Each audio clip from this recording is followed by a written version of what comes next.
Good morning students. Last class मैंने आपको linear equation in two variables पढ़ाया था, जिसमें मैंने आपको एक्स वाई की वैल्यू फाइंड आउट करना और how to plot in graph ये बताया था मैंने आपको, ठीक है। और उसके बाद में मैंने आपको बताया था कि यूनिक सॉल्यूशन कब होता है, नो सॉल्यूशंस कब होता है और इन्फिनाइटली मैनी सॉल्यूशंस कब होता है, ये मैंने आपको बताया था, ठीक है।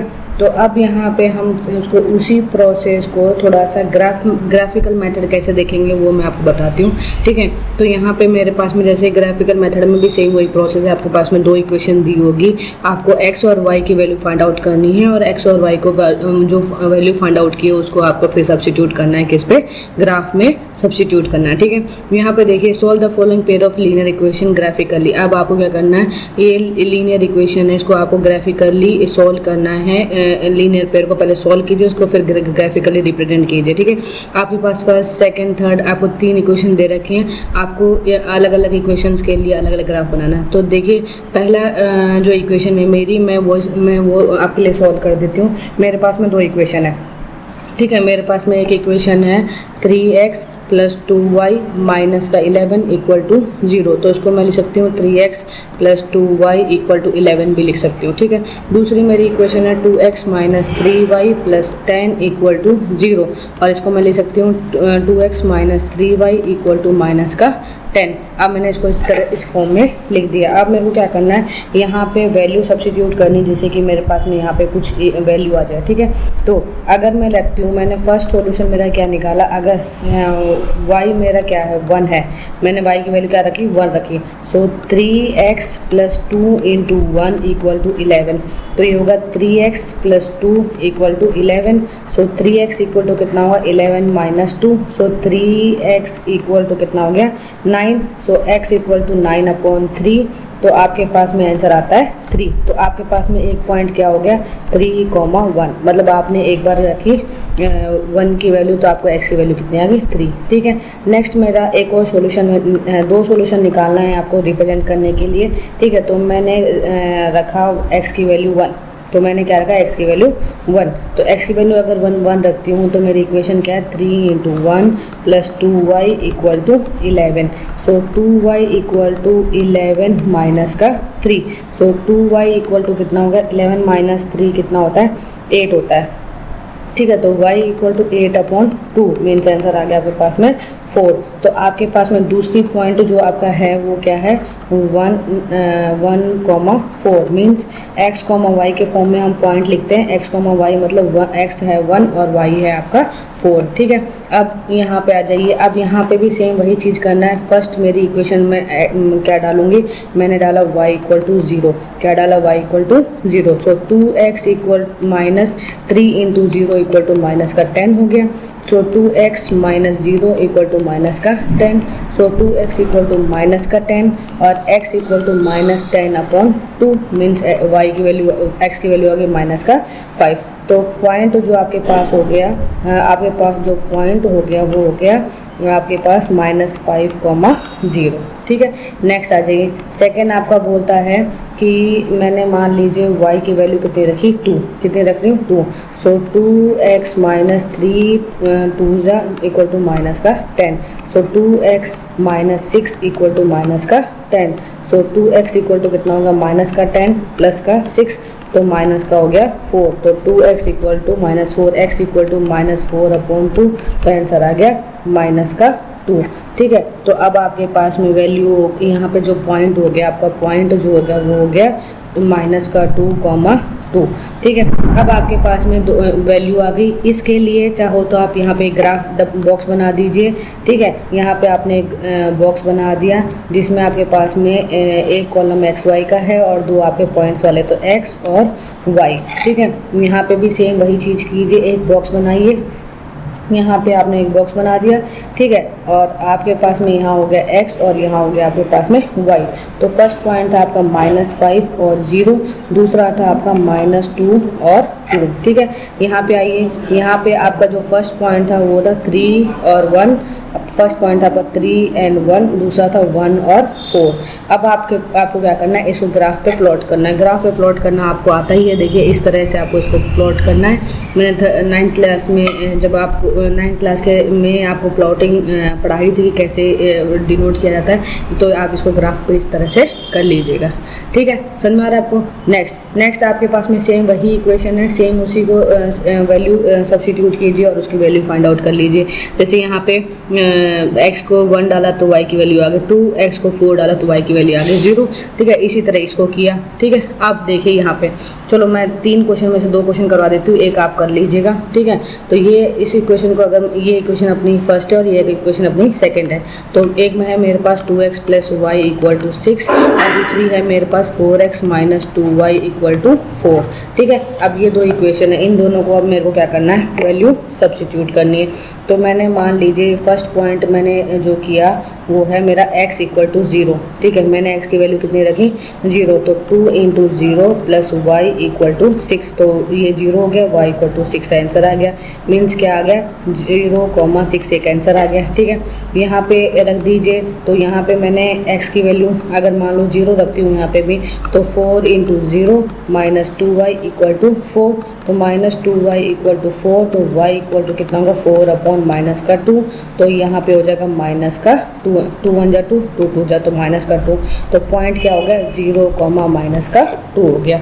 ठीक है, नेक्स्ट चलिए, नेक्स्ट सेम चीज़ वही करना है आपके यहाँ पे। अब सेकंड पॉइंट लिखना है। सेकंड पॉइंट आपके पास में मान लीजिए कि मैंने x की वैल्यू कितनी रखी, 1, तो 2 into 1 plus y equal to 6, तो y इक्वल टू कितना होगा, 6 माइनस 2, तो y की वैल्यू कितनी आ गई, 6 माइनस 2 मीन्स 4, तो आपके पॉइंट क्या होगा, 1,4 हो गया। ठीक है, यहाँ चलिए, यहाँ सेकंड आपने क्या रखा, मान लीजिए y की वैल्यू मैंने 0 रखी, तो मेरे पास इक्वेशन है 4x minus 2 into 0 equal to 4, so 4x equal to 4 और x इक्वल टू 4 अपॉन 4, तो आंसर हो गया 1, मीन्स वैल्यू आई 1,0। ठीक है, अब सेम वही चीज़ कीजिए, इसके लिए भी बॉक्स बना दीजिए और इसके लिए भी बॉक्स बना दीजिए। ठीक है, तो यहाँ पे आपने एक बॉक्स बना दिया। ठीक है, और इस बॉक्स का के 3 कॉलम्स बना दी, एक हो गया x और एक हो गया y।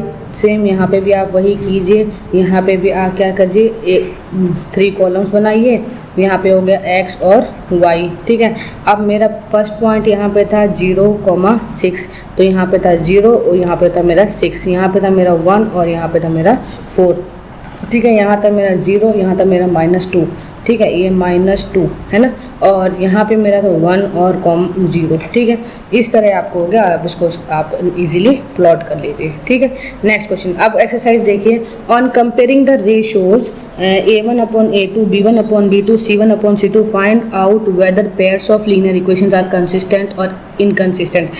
अब आपको ये पता करना है कि जो मेरी पेयर ऑफ लीनियर इक्वेशन है वो कंसिस्टेंट है कि इनकंसिस्टेंट है। ठीक है, पहले बात आती है कि कंसिस्टेंट और इनकंसिस्टेंट का मतलब क्या होता है। कंसिस्टेंट का मतलब होता है कि जब a1 अपॉन a2 जो है वो not equal to b1 upon b2 आएगा।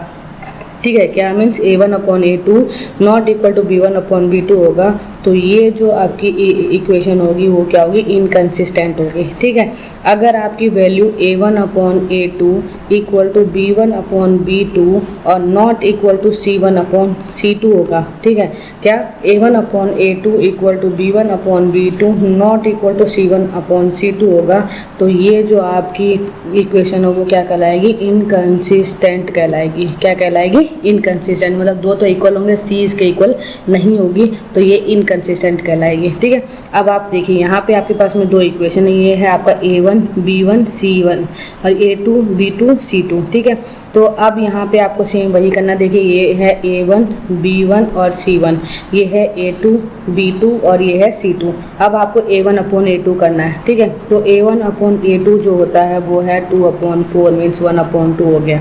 ठीक है, दूसरा आपका b1 upon b2 upon b2 मतलब कितना हो गया, -3 और -6, तो ये कहीं ना कहीं क्या आता है 1 अपॉन 2, 3 1 जा 3 2 जा और ये माइनस माइनस कट गए।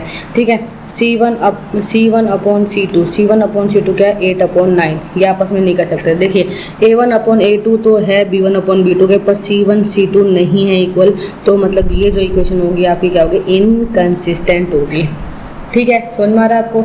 नेक्स्ट देखिए, नेक्स्ट में सेम वही है, यहाँ पे आपके है A1/A2, तो A1/A2 जो होगा वो होगा आपका 3/6 मतलब 1/2। ठीक है, दूसरा है आपका B1/B2 मीन्स -1/-2 मतलब 1/2, ये माइनस माइनस कैंसिल हो गया। ठीक है, C1/C2 जो होगा 2/4 मीन्स 1/2, तो हाँ 2/4 मीन्स 1/2। अब आपके पास में ये जो है वो क्या है, A1/A2 जो है B1, ठीक है, तो ये जो है वो इक्वेशन आपकी क्या होगी, कंसिस्टेंट होगी। ठीक है, तो ये आपकी इक्वेशन कंसिस्टेंट होगी, पर इसमें क्या होगा, डिपेंडेंट होगी, मतलब ये इसमें क्या होगा, बहुत सारे सॉल्यूशंस बनेंगे। मैंने अब आप बोलोगे मैम यहाँ पे आपने बोला था A1/A2 not equal to B1/B2 जहाँ पे कंसिस्टेंट है। ठीक है, तो एक और कंडीशन थी जहाँ पे मैंने बताया नहीं आपको, A1/A2 equal to B1/B2 equal to C1/C2।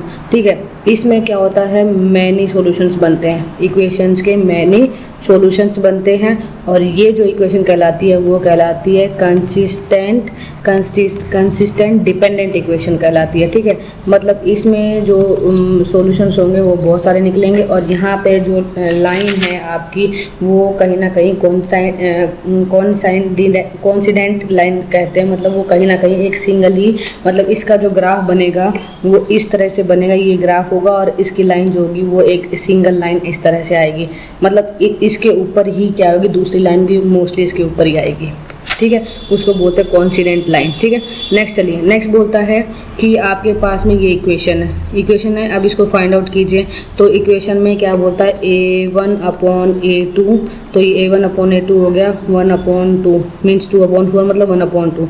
ठीक है, B1/B2 जो होगा वो होगा -2/-4, तो ये होगा 1/2। ठीक है, उसके बाद में C1/C2 जो है वो है 2/5, तो ये जो है नॉट इक्वल है, ये दोनों इक्वल हैं, मीन्स ये क्या होगा, इक्वेशन आपकी क्या होगी, इनकंसिस्टेंट होगी। क्या होगी, इनकंसिस्टेंट होगी। ठीक है, यहाँ पे सेम, यहाँ पे चलिए, यहाँ पे भी आपको वही इक्वेशन फाइंड आउट करनी है। तो देखिए यहाँ पे 4/3 और ये 2, तो 2 से ही कट जाएगा, तो 2/3 बच जाएगा, यहाँ पे 2/3 और ये भी कहाँ हो जाएगा 2/3, तो ये जो इक्वेशन होगी आपकी क्या होगी, कंसिस्टेंट होगी। ठीक है, तो कंसिस्टेंट होगी। ठीक है, समझ में आ रहा है आपको। नेक्स्ट क्वेश्चन देखिए, नेक्स्ट क्वेश्चन बोलता है कि solve the following pair of linear equation graphically and find the nature of that solution. आपको क्या करना है, अब इसको लीनियर इक्वेशन को सॉल्व करना है और ग्राफ पर रिप्रेजेंट करना है and find the nature of that solution, और इनके नेचर को फाइंड आउट करना है कि इसकी इक्वेशन का क्या होगा। तो यहाँ पे देखिए, यहाँ पे x + y = 3 और 3x - 2y = 4, ये इक्वेशन है। ठीक है, अब यहाँ पे अगर आपको यहाँ पे इनका नेचर देखना है तो यहाँ पे 1/3 होगा, ये मतलब इसका नेचर फाइंड आउट करना है आपको। नेचर फाइंड आउट करने के लिए आपके पास में वही मैंने अभी बताया था, कंसिस्टेंट इनकंसिस्टेंट। तो नेचर यहाँ पे होगा कि यूनिक सॉल्यूशन होगा कि इन्फिनाइटली मैनी सॉल्यूशन होगा कि नो सॉल्यूशन। तो इनकंसिस्टेंट अगर इक्वेशन है तो आपकी क्या होगी, नो सॉल्यूशन बनेगा। यहाँ पे देखिए, ये मैंने इनकंसिस्टेंट लिखा है, तो यहाँ पे क्या होगा, आपका नो सॉल्यूशन आएगा। क्या आएगा, नो सॉल्यूशन आएगा। इनकंसिस्टेंट अगर नॉट इक्वल टू B1/B2 ये वाली कंडीशन होगी, तो यहाँ पे क्या आएगा, सिर्फ एक ही सॉल्यूशन आएगा, दैट इज यूनिक सॉल्यूशन होगा। ठीक है, और ये जो इक्वेशन है इसमें क्या आएगा, मैंने बता दिया आपको, मैनी सॉल्यूशंस होंगे। तो अब देखिए यहाँ पे आपका जो फर्स्ट इक्वेशन है, ये x + y = 3 और यहाँ पे ये, ठीक है, तो ये दोनों आपस में इक्वल है ही नहीं, तो ये जो इक्वेशन होगी आपकी क्या होगी, कंसिस्टेंट होगी, मीन्स इसमें क्या आएगा, आपको यूनिक सॉल्यूशन बनेगा। और यहाँ पे आपका जो x और y होगी उसकी एक ही वैल्यू आएगी, तो x की फाइंड आउट करोगे जब x की वैल्यू आएगी 2 और y की वैल्यू आएगी आपके पास में 1। ठीक है, नेक्स्ट देखिए, नेक्स्ट में यहाँ पे है 2x - y = 4 और यहाँ पे x + y = -1। ठीक है, तो इसको जब आप करते हो तो ये जो आपके पास में ये जो इक्वेशन दे रखी है, ये भी क्या होगी, यूनिक सॉल्यूशन होगी इसमें, क्योंकि इसमें भी कोई भी आपस में एक दूसरे के इक्वल नहीं है। मतलब यहाँ पे भी A1/A2 जो है नॉट इक्वल टू क्या है, B1/B2 है, मीन्स यहाँ पे भी क्या आएगा आपके पास में, यूनिक सॉल्यूशन आएगा। उसके बाद में इक्वेशन सॉल्व कीजिए और उसको ग्राफ में रिप्रेजेंट कर दीजिए, ठीक है। नेक्स्ट है यहाँ पे 1/2 यहाँ से आएगा, 1/2 यहाँ से आएगा और ये 5/10 मतलब 1/2 ये होगा, ठीक है। तो यहाँ पे कहीं ना कहीं क्या है, आपकी कंडीशन क्या है, A1/A2 जो है B1/B2 के इक्वल है और यही C1/C2 के इक्वल है। तो यहाँ पे जो आपकी इक्वेशन है वो क्या बनेगी, इनफाइनाइटली मैनी सॉल्यूशन बनेगी। तो इनफाइनाइट मैनी सॉल्यूशंस होगा, ठीक है।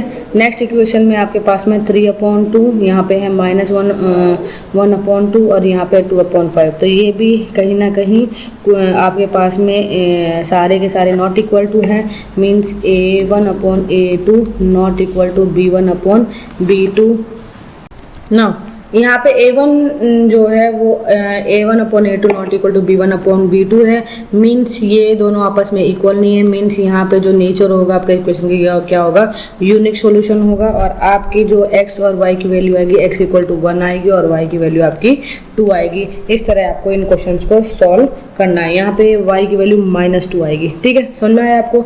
नेक्स्ट क्वेश्चन बोल रहा है solve the following linear pairs by graphical method and find coordinates of point where lines representing by them cuts y axis.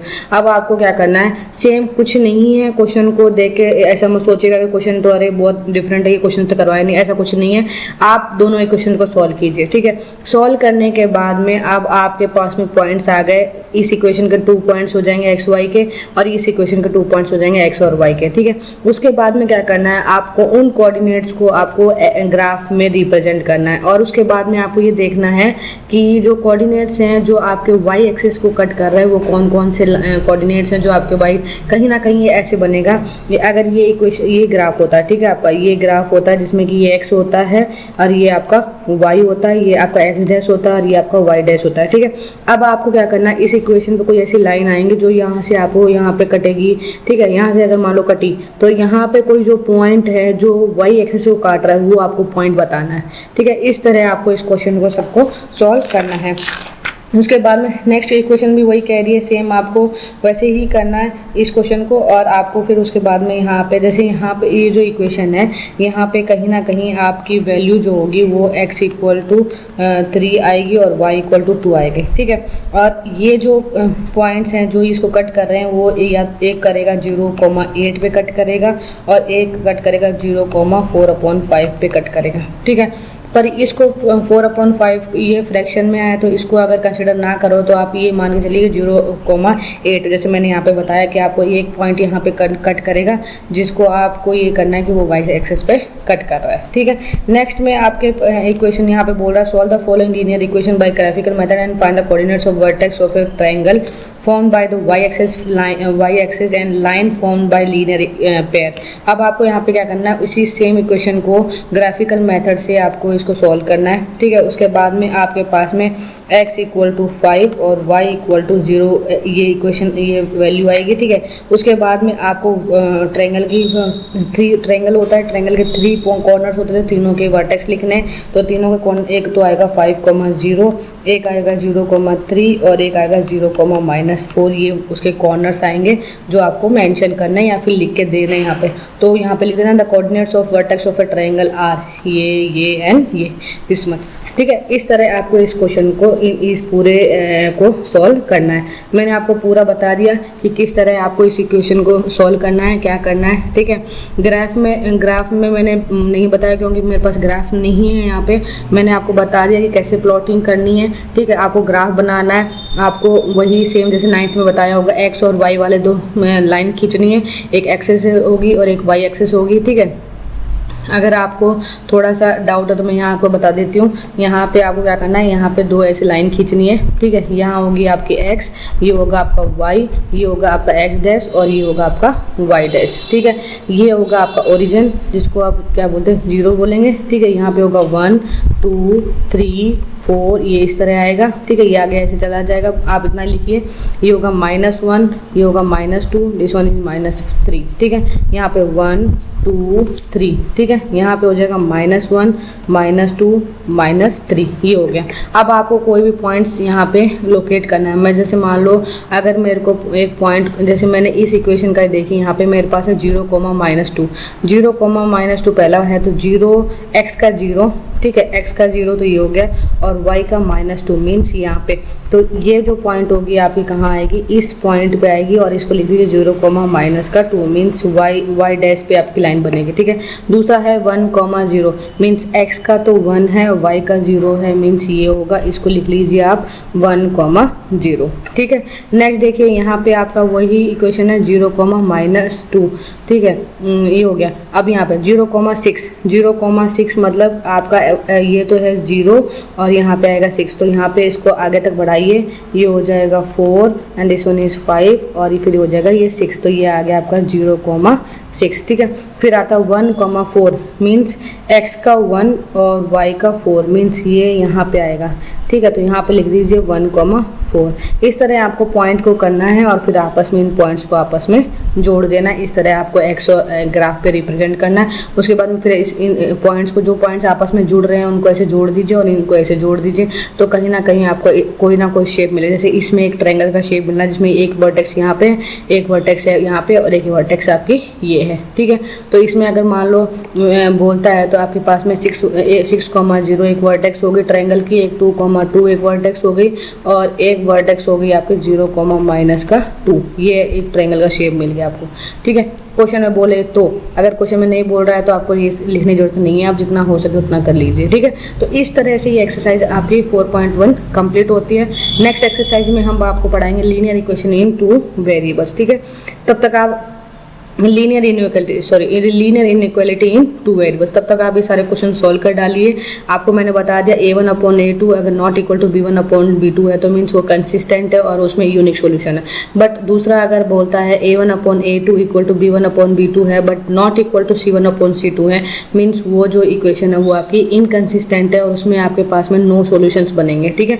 एक और कंडीशन था, जब a1/a2 इक्वल टू b1/b2 होगा और इक्वल टू c1/c2 होगा तो वहाँ इन्फिनाइटली मैनी सॉल्यूशंस होंगे और वो जो आपकी कंडीशन होगी वो होगी कंसिस्टेंट डिपेंडेंट इक्वेशन बनेगी आपकी, ठीक है। समझ में आया? अब यहाँ आप पूरा क्वेश्चन सॉल्व कर डालीजिए। उसके बाद नेचर ऑफ सॉल्यूशन मैंने बता दिया, यूनिक सॉल्यूशन, नो सॉल्यूशन और इन्फिनाइटली मैनी सॉल्यूशन, ये नेचर होते हैं। तो आपके पास में कितने सॉल्यूशन आ रहे हैं उसके हिसाब से आप उस क्वेश्चन को कर दीजिए, या फिर आप इस a1/a2 b1/b2 के इससे भी चेक कर सकते हैं कि सॉल्यूशन कौन सा होगा, कि यूनिक सॉल्यूशन होगा कि मैनी सॉल्यूशंस होंगे कि या फिर नो सॉल्यूशंस होंगे, ठीक है। इस तरह से ये एक्सरसाइज आपकी होती है खत्म। सी यू इन नेक्स्ट क्लास।